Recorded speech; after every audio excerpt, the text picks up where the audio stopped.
Electric field due to infinitely long charged wire. ஓகேவா, ஒரு infinitely long வந்து ஒரு சார்ஜ்டு ஒயர் வந்து நம்ம எடுத்துக்க போகிறோம். ஓகே, இன்ஃபினிட்லி லாங்னது சார்ஜ் ஒயர் எடுத்துக்க போகிறோம். ஓகேயா, இன்ஃபினிட்டி லாங் சார்ஜ்டு ஒயர். ஓகேயா, அதில் இருக்க எல்லாமே என்னது பாசிட்டிவ் சார்ஜ்.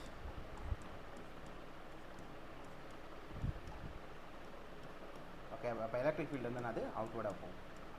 ஓகே, இதுக்கு வந்து நம்ம என்ன பண்ண போகிறோம் அப்படின்னா ஒரு காசியன் சர்ஃபேஸை வந்து நம்ம என்ன பண்ண போகிறோம், சூஸ் பண்ண போகிறோம். ஒரு காசியன் சர்ஃபேஸ் வந்து நான் என்ன பண்ண போகிறேன், சூஸ் பண்ண போகிறேன். ஓகே, காசியன் சர்ஃபேஸ் வந்து என்ன பண்ண போகிறேன், சூஸ் பண்ண போகிறேன்.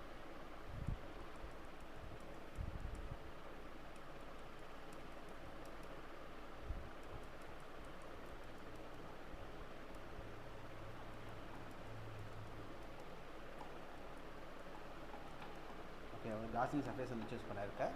இதோட லென்த், ஓகே, இதோட லென்த் வந்து எல். ஓகே, இதோட லென்த் வந்து என்னது எல், ரேடியஸ் வந்து என்னது ஆர். ரேடியஸ் வந்து என்னது ஆர். அப்போ இதில் வந்து நான் என்ன பண்ண போகிறேன்னா 3 காசியன் சர்ஃபேஸ். ஓகே, இதில் வந்து என்ன பண்ண போகிறேன், 3 காசியன் சர்ஃபேஸ் வந்து நான் என்ன பண்ணுறேன், எடுக்கிறேன். ஓகே, 3 காசியன் சர்ஃபேஸ் வந்து எடுக்கிறேன். 1 தென் 2 தென் 3. ஓகே, 3 காசியன் சர்ஃபேஸ் வந்து நான் என்ன பண்ணியிருக்கேன், சூஸ் பண்ணியிருக்கேன். ஓகே, இந்த காசியன் சர்ஃபேஸோட பேர் வந்து, ஓகே, இந்த காசியன் சர்ஃபேஸோட பேர் வந்து, ஓகே, உங்களுக்கு வந்து DS1 அஷ்யூம் பண்ணுறேன், DS2.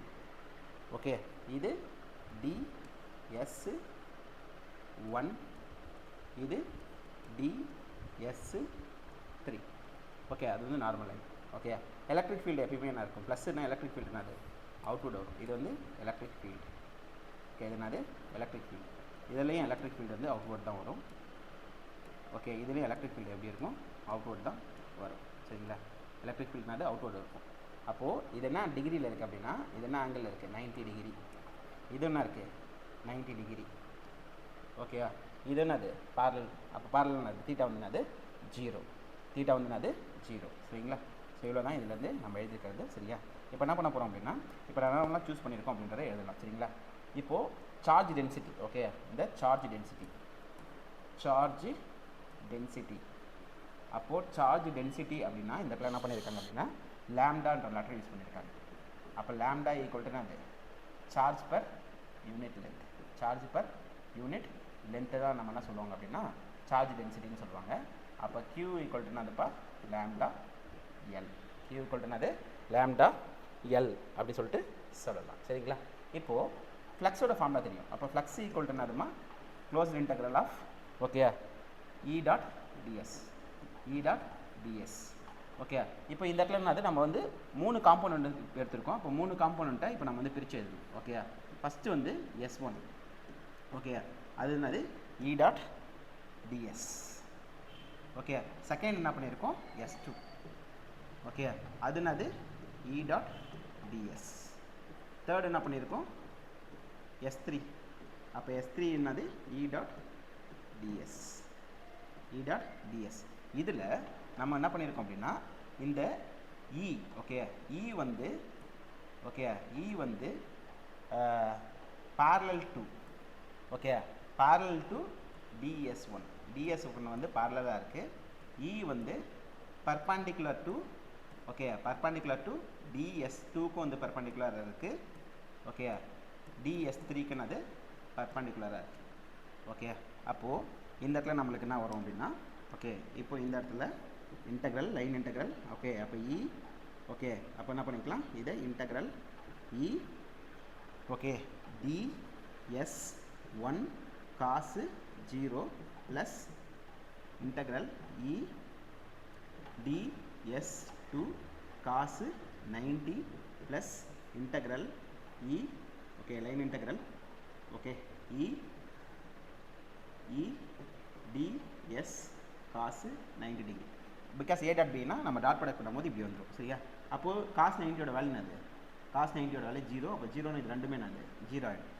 அப்போ ரெண்டுமே 0 ஆகிடுச்சுன்னா க்ளோஸ் இன்டெக்ரல். ஓகே, அப்போது E ds மட்டும் இருக்கும். ஓகே, அப்போ E வந்து வெளில எடுத்துட்டேன். E வந்து நான் பண்ணிட்டேன், வெளியில் எடுத்துட்டேன். அப்போ E வெளில எடுத்துட்டேன்னா ds மட்டும்தான் இருக்கும். ஓகே, E வெளில எடுத்தேன்னா அது ds மட்டும்தான் இருக்கும். ஓகே இ வெளில எடுத்துட்டோம்னா அது டிஎஸ் மட்டும்தான் இருக்கும் சரிங்களா. அப்போது நெக்ஸ்ட் அப்போது flux equal to okay flux equal to இல்லை phi equal to okay E அந்த கர்வ்டு சர்ஃபேஸ் ஏரியாவோட சர்ஃபேஸ் ஏரியா எவ்வளோ அப்படின்னா 2πr L 2πr L okay இது ஈக்குவேஷன் 1 வச்சுக்கிட்டோம்.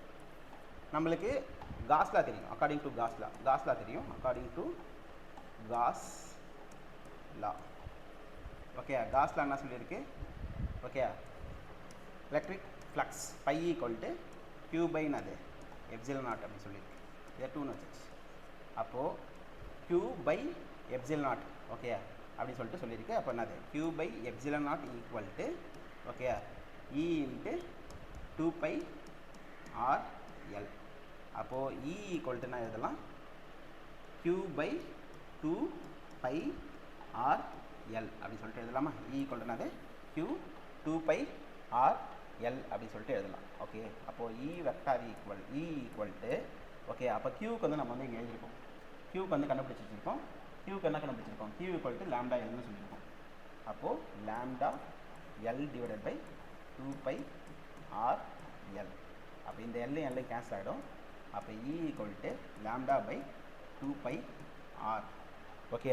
அப்போது ஈயும் ஓகே 2πr இந்த இடத்துல எப்சிலன் நாட் வந்து விட்டுட்டோம். ஏன்னா இந்த சைடில் இந்த சைடு வரும்போது நான் எப்சிலன் நாட் வரும். அதை நாங்கள் எழுதாமல் விட்டேன்.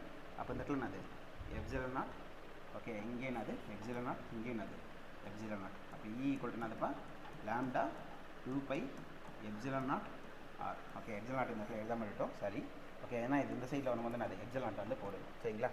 அப்போது ஈயும் ஆரும் எப்படி இருக்குது இன்வெர்ஸ்லி ப்ரொபோஷனல். ஈயும் ஆரும் எப்படி இருக்குப்பா இன்வெர்ஸ்லி ப்ரொபோஷனல். அப்போ இன்வெர்ஸ்லி ப்ரொபோஷனல் இருந்தால் அதுக்கு வந்து நம்ம டயக்ராம் பண்ணணும். அப்போது இது வந்து இ இது என்னது ஆர். அப்போ இன்வெர்ஸ்லி ப்ரொபோஷனல் என்னது மேலேருந்து கீழே வரும் ஓகேவா. மேலேருந்து என்னது